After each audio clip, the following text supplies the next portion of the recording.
cities are about choices and consequences, and the choices better be the right choices because the consequences last a long time. For example, Boston had to get rid of their freeway. Originally supposed to cost about $5 billion, ended up costing over $20 billion. San Francisco got rid of a freeway the hard way with an earthquake that knocked it down, and they recycled it into a lovely area of the city now in San Francisco. Seattle cursed the fact that when they had their terrible earthquake, Alaska Way didn't fall down, so they'd have to do the same thing that San Francisco did with their waterfront. Portland took out the freeway that used to go along the Willamette River, and it's a lovely walkway all through the city now. But it's an expensive thing to do once you've got it built. Or if you build these terrible old public housing projects that warehouse a whole bunch of low-income people on welfare in the same community, this is not a recipe for success. Now they're blowing them up all over Europe and redeveloping them in certain parts of Canada and throughout the United States now.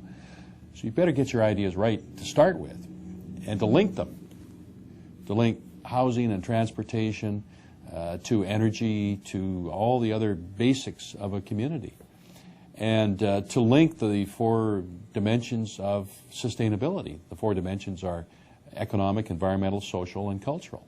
And you got to have a prosperous economy to be able to create wealth and to be able to create the goods and services people need and want.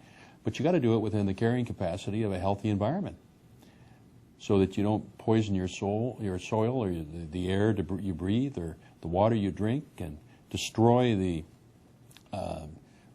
surrounding nature that's around your community, or gobble up too much of the Earth's resources. And you want to make sure that you have a city and a community that is civil, is safe, is one where everybody's included. You don't have huge swaths of bitter, disconnected, alienated people who aren't included in society, so have nothing to lose.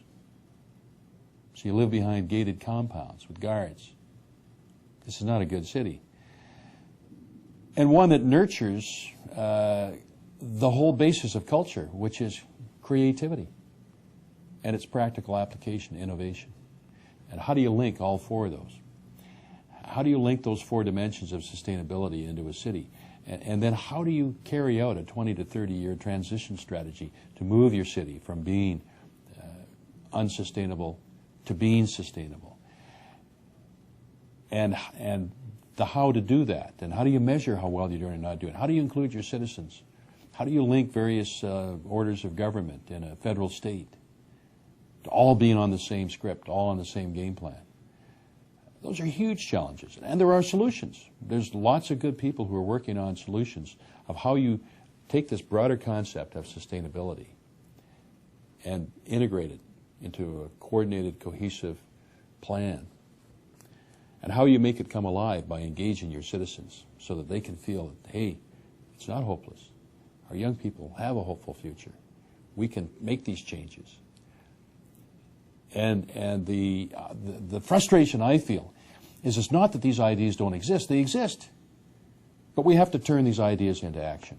And we've got to do it fairly quickly because we've got these huge changes coming down the pike in terms of climate change and the unrest that's happening in many parts of the world because people don't feel included. They don't feel like they have a hopeful future. We have to change that.